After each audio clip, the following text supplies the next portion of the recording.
Alors le Rambam, étude du jour. Sefer HaMitzvot. Alors, Ket Tammuz, 5785, commandement négatif numéro 42.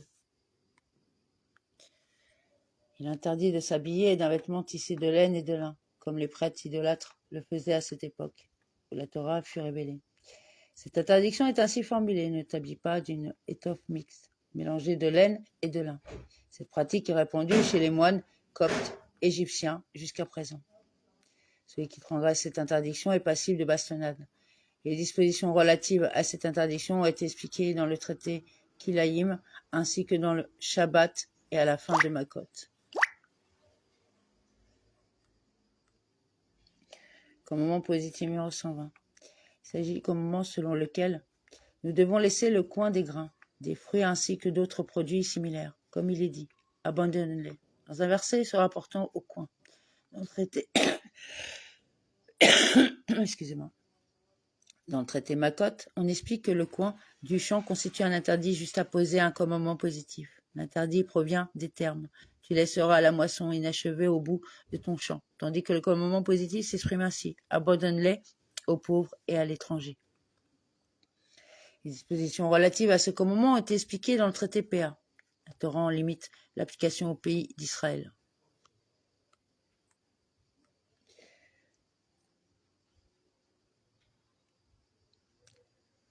Commandement négatif numéro 210, c'est l'interdiction qui nous est faite de moissonner entièrement ce qui a été semé. Au contraire, nous sommes tenus d'en laisser une partie pour les pauvres dans un coin du champ. En voici le texte: tu laisseras la moisson inachevée au bout de ton champ. C'est un interdit juxtaposé et un commandement positif. En effet, si on le viole et moissonne ce qui a été semé, on doit donner aux pauvres une portion de la moisson correspondant à un coin, ainsi qu'il est écrit: abandonne-les aux pauvres et à l'étranger. Nous l'avons déjà expliqué en traitant les commandements positifs. La prescription du coin est obligatoire aussi bien pour les fruits des arbres que pour les produits des champs. La Torah limite l'application de ce commandement au pays d'Israël. Les dispositions y relatives sont expliquées dans le traité consacré à ce sujet.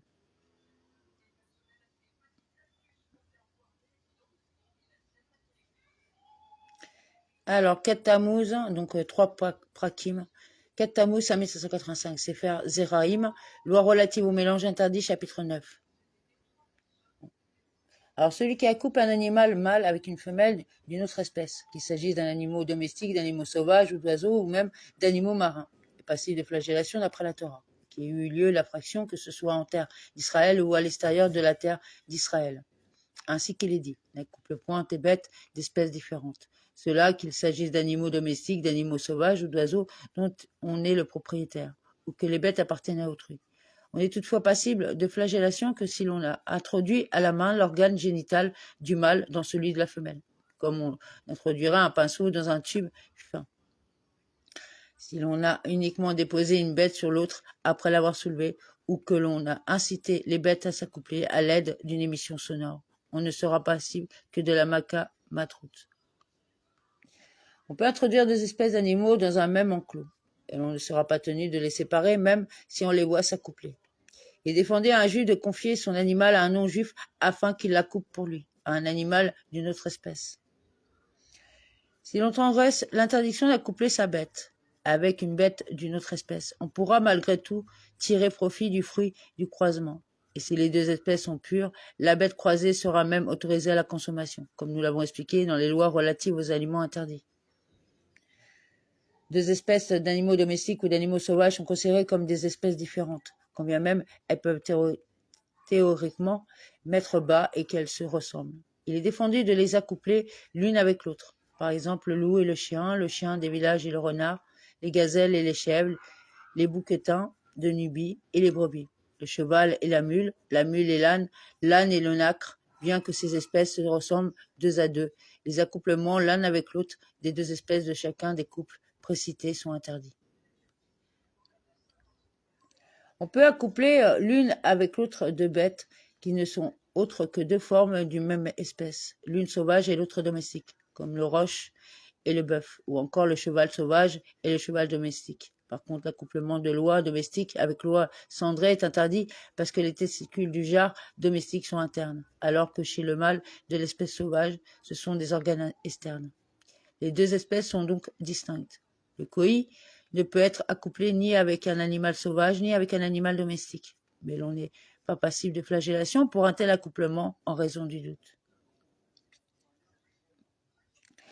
Deux animaux issus d'accouplements interdits dont les génitrices sont de la même espèce peuvent être accouplés l'un avec l'autre.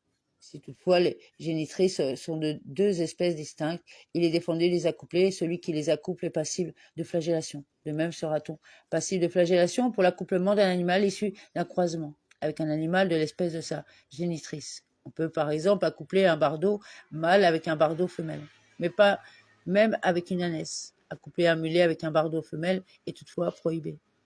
Il en est de même pour tout ce cas similaire.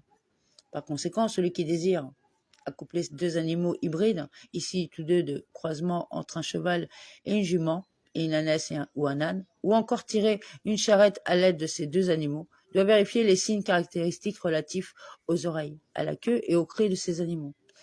Si ces signes se ressemblent, il est manifeste que les génitrices sont de la même espèce et l'accouplement sera autorisé.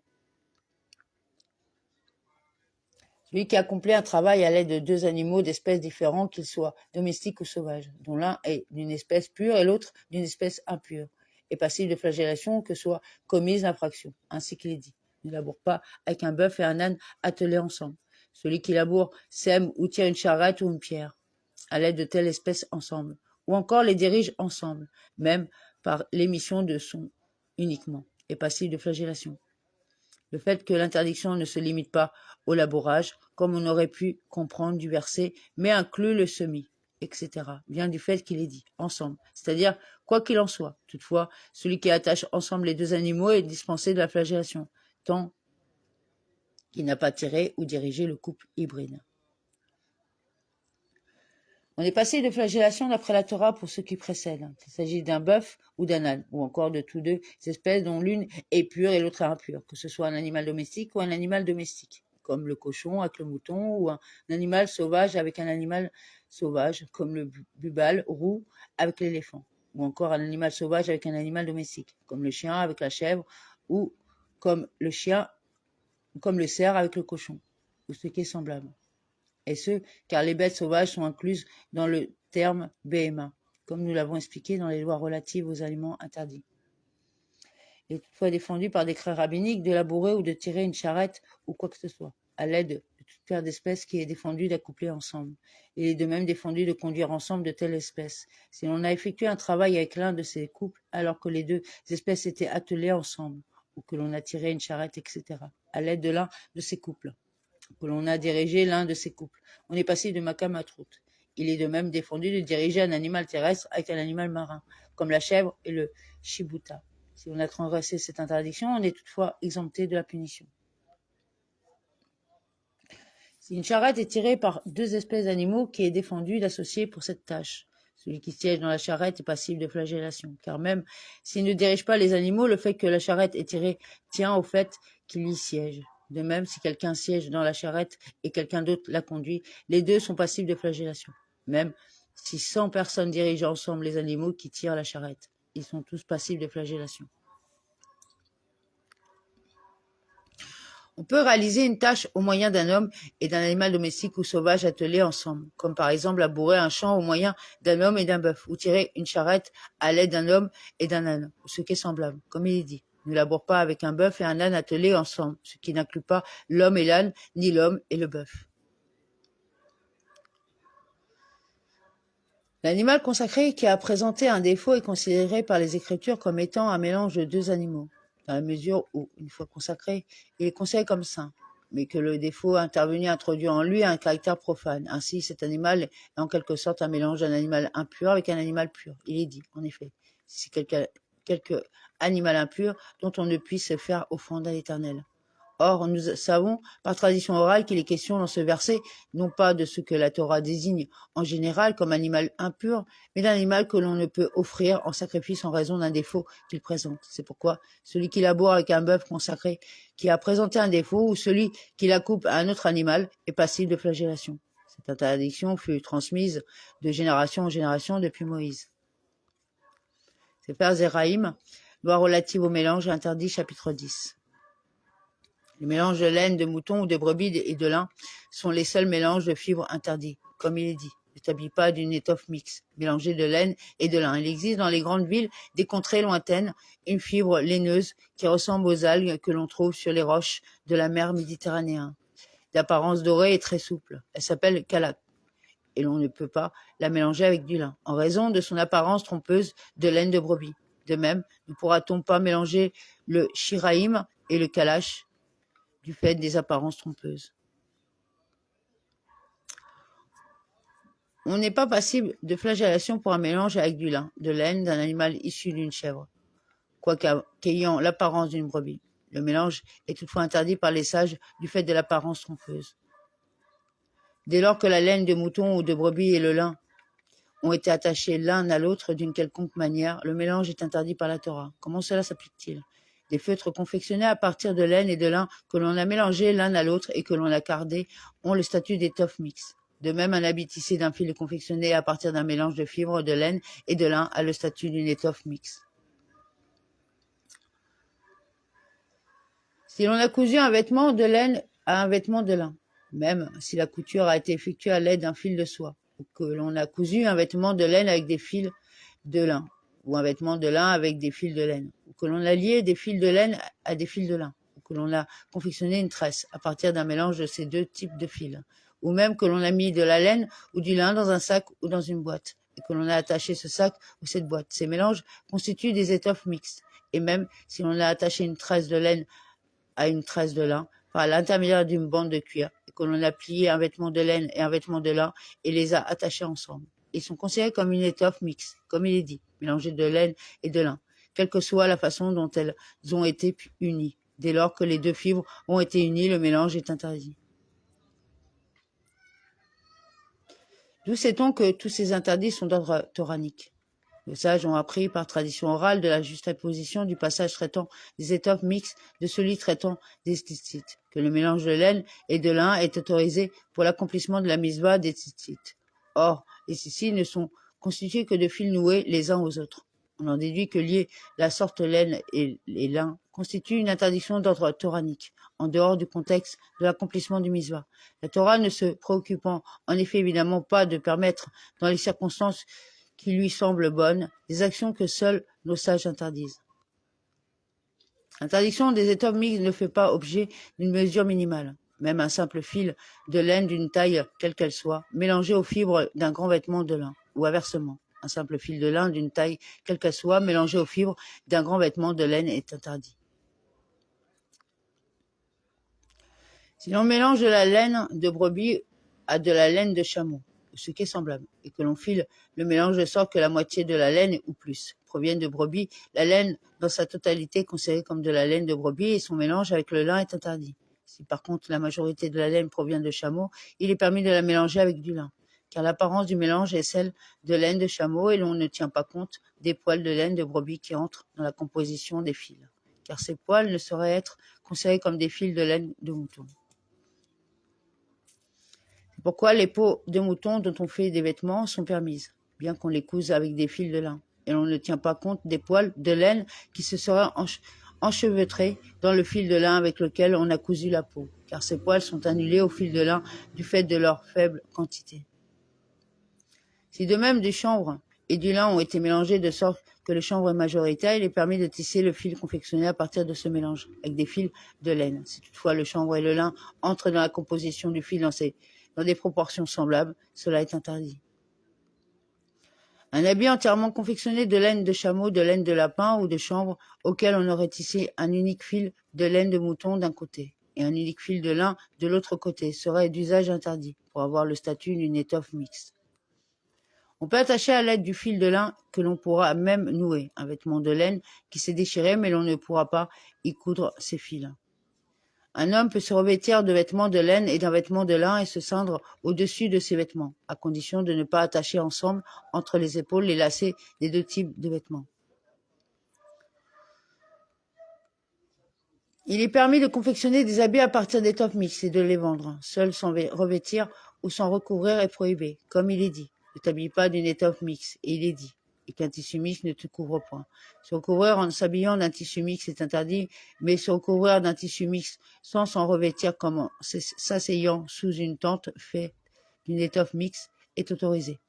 La Torah permet de même que l'on s'asseye sur des nattes confectionnées à partir d'étoffes mixtes, car il est dit, ne te couvre pas, mais tu peux les tendre sous toi. Par ordre rabbinique, toutefois, on ne s'assiera pas même sur 10 nattes posées l'une sur l'autre, si ce serait-ce que celle du dessous est faite d'une étoffe mixte, et ce, peur qu'un fil d'étoffe mixte ne s'enroule sur sa peau. Dans quel cas cela s'applique-t-il? Dans le cas du tissu souple comme ceux de tenture ou de tunique, mais dans le cas de tissus rigides qui ne s'enroulent pas sur la peau, comme ceux d'oreiller ou de coussin, où pourra s'asseoir ou s'accouder sur ces tissus même s'ils sont mixtes, à condition que la peau ne soit pas en contact direct avec le tissu mixte. On ne pourra de même pas utiliser un rideau fait d'une étoffe mixte, s'il est souple, de crainte que le domestique ne s'appuie sur le rideau et que celui-ci ne recouvre un peu de sa peau. Mais si le rideau est fait d'une étoffe rigide qui ne s'enroule pas, on pourra l'utiliser. On peut porter une chaussure faite d'une étoffe mixte et qui n'a pas de talon, car la peau du pied est dure et ne tire pas profit de l'étoffe mixte de la même manière que le ferait la peau des autres parties du corps. Les couturiers cousent des étoffes mixtes de façon habituelle, à condition qu'ils n'aient pas l'intention d'en tirer profit ni pour s'en protéger du soleil en été, ni pour s'en protéger de la pluie en hiver. Les gens scrupuleux s'appliqueront cependant de coudre les étoffes mixtes alors qu'elles sont posées sur le sol. De même, les marchands d'habits vendent des étoffes mixtes de façon habituelle, et ce à condition qu'ils n'aient pas l'intention que l'étoffe mixte qu'ils transportent sur l'épaule les protège du soleil en été, ni ne sont réchauffés en hiver. Les gens scrupuleux porteront leur habit mixte au bout d'un bâton posé sur l'épaule. On ne prendra pas en main un œuf au moyen d'une étoffe mixte, afin de ne pas tirer profit de cette étoffe qui risquerait de protéger de la chaleur de l'œuf ou au contraire de réchauffer la main alors que l'œuf est froid. Il en est de même pour tous les cas semblables. On ne se revêtira pas d'une étoffe mixte, même de manière occasionnelle, et même au-dessus de 10 autres habits de sorte à n'en profiter nullement. Ceci est prohibé. Il en est ainsi même si sa seule intention est de duper les douaniers. Quiconque défiera cette interdiction, même dans ces circonstances, sera passible de flagellation. Seuls les vêtements qui réchauffent sont concernés par l'interdiction d'étoffes mixtes, comme une tunique, une tiare, un pantalon, une ceinture, une chemise, des vêtements qui recouvrent les cuisses et les bras et ce qui les ressemble. Cependant, les petites poches que l'on fait dans les manches pour y mettre des pièces ou des épices, ainsi que les pansements de tissu sur lesquels on dépose un ongle, un cataplasme ou une pommade, et ceux qui leur ressemblent sont autorisés même s'ils sont confectionnés d'étoffes mixtes, et ce même s'ils sont en contact avec la peau, car il n'est pas d'usage de se réchauffer par leur intermédiaire. Un bandeau de cuir ou de soie porté sur le front, auquel on a attaché des fils de laine et des fils de lin qui pendent sur le visage, afin de faire fuir les mouches, n'est pas concerné par l'interdiction des étoffes mixtes, car il n'est pas d'usage de se réchauffer ainsi. On peut conduire ensemble plusieurs bêtes, même si l'on tient en main plusieurs laisses, dont certaines sont en lin et d'autres en laine, et ce même si les laisses entourent sa main. On ne pourra cependant pas nouer ensemble les laisses, car elles auraient alors le statut d'une étoffe mixte interdite. Les serviettes avec lesquelles on s'essuie les mains, les torchons avec lesquels on sèche les ustensiles et les sols, les foulards des rouleaux de la Torah et les serviettes de coiffeur sont tous concernés par l'interdiction des étoffes mixtes, car elles sont en contact avec les mains et ont tendance à entourer la main et à la réchauffer. Les signes que buandiers et tisserands attribuent aux vêtements, afin que chacun puisse reconnaître le sien, ne pourront pas être de laine dans un vêtement de lin, ni de lin dans un vêtement de laine, quand bien même le propriétaire ne leur attacherait pas d'importance. Un unique point de couture par lequel on lie un vêtement de laine à un vêtement de lin n'est pas considéré comme une attache, et le tout n'est pas considéré comme une étoffe mixte. Si toutefois l'on relie les deux extrémités du fil, ou si l'on fait 2 points de couture, cela devient une étoffe mixte. Il est permis de confectionner un linceul pour un défunt à partir d'une étoffe mixte, car les défunts ne sont pas assujettis au commandement, ainsi que de confectionner une selle pour un âne à partir d'une telle étoffe, et de s'y asseoir, ceci à condition que la peau ne soit pas en contact direct avec la selle. On ne transportera de toute façon pas une telle selle sur l'épaule, même dans le but de déblayer des ordures posées sur elle. On peut porter sur l'épaule un défunt ou une bête revêtue d'une étoffe mixte. On ne vendra pas à un non-juif un vêtement de laine dans lequel s'est pendu un fil de lin, ni un vêtement de lin dans lequel s'est perdu un fil de laine, de peur que le non-juif ne le vende à un juif. On n'en fera pas non plus une selle pour un âne, de crainte qu'une tierce personne n'attache ce vêtement de la selle afin de s'en revêtir, dans la mesure où il n'est pas manifeste que le tissu du vêtement est une étoffe mixte. Comment peut-on arranger un tel vêtement? En le teignant, dans la mesure où la laine et le lin ne prendront alors pas exactement la même teinte, et ainsi le fil étranger apparaîtra et il suffira de le retirer. Si le fil étranger n'apparaît pas, on pourra se revêtir de vêtements, car on aura fait les vérifications nécessaires sans résultat, signe que le fil a peut-être disparu. Or, nous avons déjà expliqué dans les lois relatives aux relations interdites que toutes les interdictions dérivant d'un doute sont d'ordre rabbinique. C'est pourquoi il y a alors lieu d'être plus permissif. Il faut examiner très méticuleusement des vêtements de laine que l'on acquiert d'un non-juif, de peur qu'ils ne soient cousus avec du fil de lin. Si on voit son ami revêtu d'une étoffe mixte dont l'interdit relève de la Torah, on s'empressera de l'en dévêtir, quitte à déchirer l'habit, quand bien même on se trouve dans la rue, et ce même s'il s'agit de son maître, lui ayant enseigné la Torah, car le respect dû aux créatures ne repousse pas une interdiction explicite de la Torah. Pourquoi alors le respect dû aux créatures repousse-t-il, dans certaines circonstances, l'interdiction de fermer l'œil lorsque l'on peut accomplir le commandement de restituer un objet perdu à son propriétaire? Parce qu'il s'agit d'une interdiction qui concerne l'argent. Et pourquoi le respect dû aux créatures repousse-t-il l'interdiction pour un Kohen ou un Nazir de se rendre impur par un mort? Parce qu'il est précisé quant au Nazir qui se rendra pas impur pour sa sœur. Or, cette interdiction est comprise dans un verset plus général lui interdisant de se rendre impur pour un mort quel qu'il soit. Pourquoi la tradition orale nous transmet pour sa sœur, il ne se rendra pas impur, mais se souillera pour un défunt abandonné. Le respect dû aux créatures repousse toutefois toute interdiction d'ordre rabbinique, et quoi qu'il en soit, écrit dans la Torah, ne t'écarte de ce qui t'auront dit ni à droite ni à gauche. Cette interdiction spécifique est repoussée par le respect dû aux créatures. C'est pourquoi si son ami porte une étoffe mixte dont l'interdiction est d'ordre rabbinique, on ne la lui déchirera pas en pleine rue, et lui-même ne sera pas dans le devoir de la retirer dans la rue, mais uniquement une fois arrivé chez lui. Si toutefois l'étoffe mixte est interdite par la Torah, il devra la retirer immédiatement. Celui qui se revêtit ou se recouvre d'une étoffe mixte est passible de flagellation. Si on revêtit une étoffe mixte toute la journée durant, on ne sera passible de flagellation que pour une infraction. Si on retire à plusieurs reprises la tête du vêtement pour la réintroduire ensuite, on sera passible chaque fois à nouveau, quand bien même on n'aura pas retiré complètement le vêtement. Dans quel cas n'est-on passible qu'une seule fois pour toute une journée? Dans le cas d'une unique mise en garde, dans le cas de mise en garde répétée toutefois, et que l'on aurait eu le temps de retirer l'habit et de l'enfiler à nouveau entre les deux mises en garde, on sera passible pour chaque mise en garde, quand bien même on aurait gardé l'habit en sursoi. Si l'on revêtit son ami d'un vêtement fait d'étoffe mixte, celui qui porte l'étoffe mixte est passible de flagellation et celui qui l'aura habillé aura transgressé l'interdiction. Ne mets pas d'embûche sur le chemin d'un aveugle. Celui qui porte l'habit ne sait pas que son étoffe est mixte, mais que celui qui l'habille enfreint consciemment et volontairement l'interdiction, ce dernier est passible de flagellation, mais celui qui porte l'habit en est dispensé.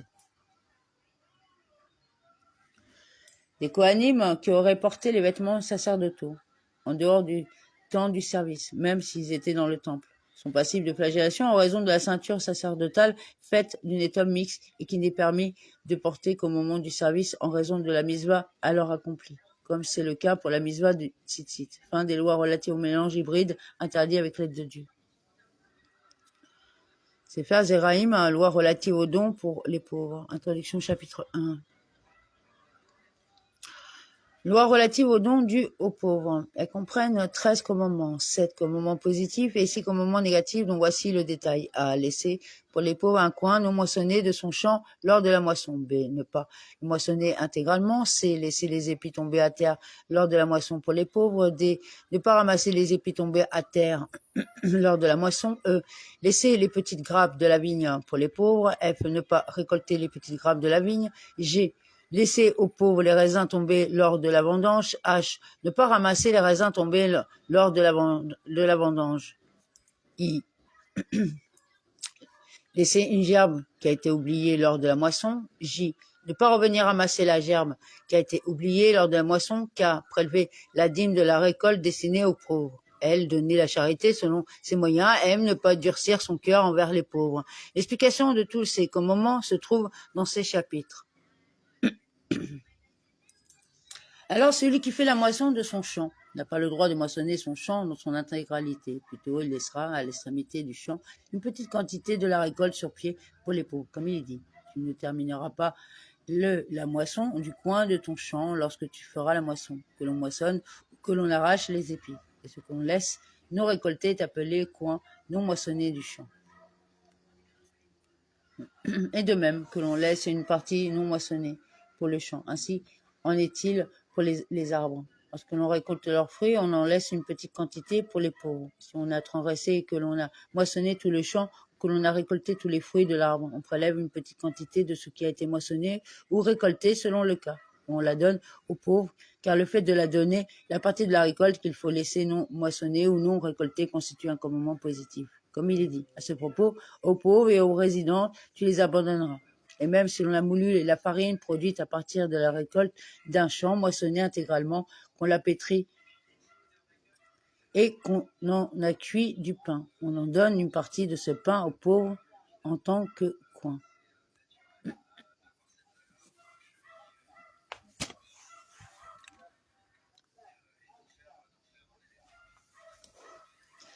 Alors si toutefois la récolte qu'il a moissonnée a disparu ou a été brûlée avant qu'il ne donne le coin, il subit la flagellation d'ordre toranique, car il a transgressé un commandement négatif en moissonnant intégralement son champ, et ne peut plus accomplir le commandement positif qui lui est associé, qui doit être accompli en cas de transgression, à savoir donner une petite quantité de la récolte aux pauvres en tant que coin.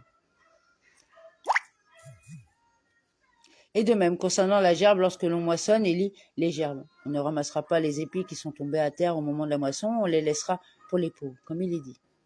Et les glanes de ton champ, tu ne les ramasseras pas. Si on a transgressé cette interdiction et qu'on les a ramassés, même si on a moulu de la farine à partir de ces épis de blé et qu'on en a cuit du pain à partir de cette farine, on donne aux pauvres une partie de ce pain, comme il est dit. Aux pauvres et aux résidents, tu les abandonneras. Si les épis ont disparu ou ont brûlé après avoir été ramassés à tort, celui qui les a ramassés, subit la flagellation. Il en est de même concernant les raisins tombés lors de la vendange, qui ne doit pas être ramassés, concernant les petites grappes qui doivent être laissées aux pauvres, comme il est dit. Et de ta vigne, tu ne vendangeras pas les petites grappes. Et les raisins tombés lors de la vendange, tu ne ramasseras pas aux pauvres et aux résidents, tu les abandonneras. Et de même, celui qui lit les gerbes et a oublié une gerbe dans le champ ne devra pas la prendre, comme il est dit. Si tu oublies une gerbe dans le champ, tu ne reviendras pas le prendre. S'il a transgressé, il a ramassé la gerbe oubliée, même s'il a moulu de la farine à partir des épis de blé de cette gerbe, et que l'on a cuit du pain à partir de cette farine.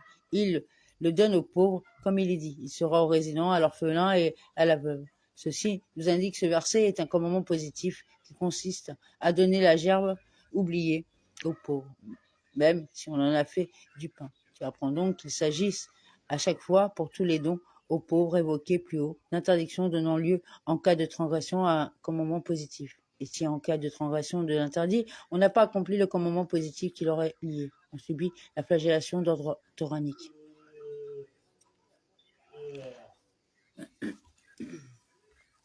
De même que le devoir de laisser aux pauvres ce qui est oublié s'applique aux gerbes. Ainsi en est-il pour la récolte sur pied. Si on a oublié de moissonner une partie de la récolte sur pied, elle est due aux pauvres. Et de même que le devoir de laisser aux pauvres ce qui est oublié s'applique aux céréales et à ce qui leur ressemble. Ainsi y a-t-il devoir de laisser aux pauvres ce qui est oublié de la récolte de tous les arbres, comme il est dit. Quand tu gauleras ton olivier, tu n'y glanes pas après coup. Et ce principe évoqué par le verset concernant l'olivier s'applique aussi à tous les arbres. Tu te trouves donc à apprendre qu'il y a 4 dons aux pauvres qui s'appliquent à la vigne. Les grains tombés lors de la vendange, les petites grappes, le coin et ce qui a été oublié. Il y en a 3 qui concernent la récolte des céréales, les pis tombés pendant la moisson, ce qui a été oublié, et le coin. Et il y en a 2 qui concernent les arbres, ce qui est oublié, et le coin. Concernant tous ces dons dont aux pauvres, les propriétaires qui doivent en faire don n'ont pas la liberté de choisir à qui ils les donnent. Plutôt, les pauvres viennent et les prennent eux-mêmes contre le gré des propriétaires. Et ils, les pauvres, les prélèvent eux-mêmes de force, même d'un juif pauvre qui possède un champ. Le résident mentionné dans les versets dans le contexte des dons dus aux pauvres fait toujours référence aux convertis, car il est dit à propos de la deuxième dîme. Et viendront le lévite et le résident. La juxtaposition du lévite et du résident nous apprend, de même que le lévite est lié par l'alliance du peuple juif avec Dieu, c'est-à-dire juif, ainsi que le résident dont il est question ici est lié par l'alliance du peuple juif avec Dieu, c'est-à-dire converti. Néanmoins, malgré le fait que les dons aux pauvres ne concernent que les juifs, on ne refuse pas ces dons aux pauvres des nations non juives. Plutôt, ils viennent avec les pauvres qui sont juifs et peuvent les prendre, ces dons, afin de ne pas provoquer de la jalousie, afin de maintenir la paix dans la société. Il est dit à propos des dons dus aux pauvres et aux résidents, tu les abandonneras. Le verbe abandonner appliquant que ces dons sont redevables, tant que les pauvres les réclament. Si les pauvres ont arrêté de les demander et de venir les chercher, ce qui en reste est permis à tout homme, même s'il n'est pas pauvre, car le corps même de ces dons n'est pas consacré comme les prélèvements dus au Cohen. Et si les pauvres ne réclament pas ces dons, on n'a pas le devoir d'en donner la valeur pour que le reste de la récolte soit permis. Car il n'a pas été dit on donnera aux pauvres, mais plutôt tu les abandonneras. Et on n'a pas le devoir de les abandonner aux animaux sauvages et aux oiseaux, et il n'y a pas de pauvres qui les réclament. À partir de quand les épis tombés lors de la moisson deviennent-ils permis pour tout homme? À partir du moment où les moissonneurs qui passent pour la deuxième fois sur le champ ont fait entrer ceux qui ont moissonné et qu'ils, les pauvres, ont glané après le passage des premiers moissonneurs et qu'ils, les pauvres, sont partis. À partir de quand les raisins tombés lors de la vendange et les petites grappes deviennent-ils permis pour tout homme? À partir du moment où les pauvres ont parcouru le vignoble et sont revenus. Ce qui reste après cela est permis pour tout homme. À partir de quand ce qui a été oublié sur les oliviers en terre d'Israël est-il permis pour tout homme? Si celui qui a récolté a oublié des olives au sommet de l'olivier, cela est permis à partir du premier du mois de Kislev, qui correspond à la deuxième saison des pluies dans le cas d'une année de sécheresse.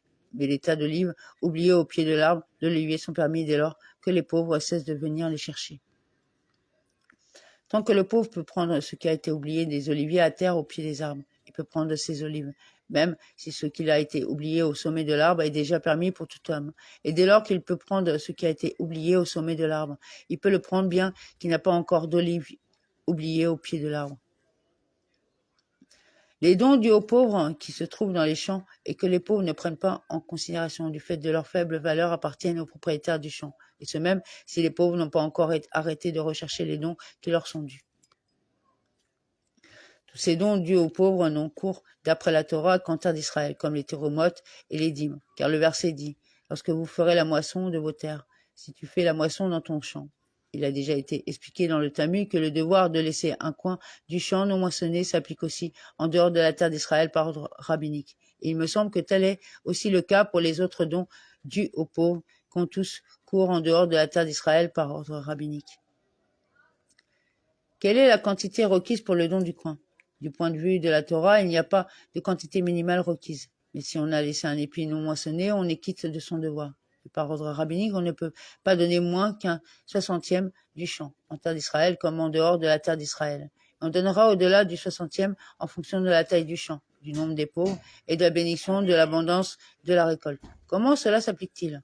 Pour un champ qui est très petit et pour lequel un don de la 60e ne suffira pas à un pauvre, on donnera plus que la quantité minimale requise. Et si les pauvres sont nombreux, on donnera encore plus. On a semé peu de grains et récolté beaucoup, c'est-à-dire qu'on a été béni. On rajoutera en fonction de la bénédiction. Et toute personne qui donne plus que la quantité minimale requise pour le coin, Dieu lui donne une récompense plus grande et cette récompense supplémentaire n'a pas de mesure.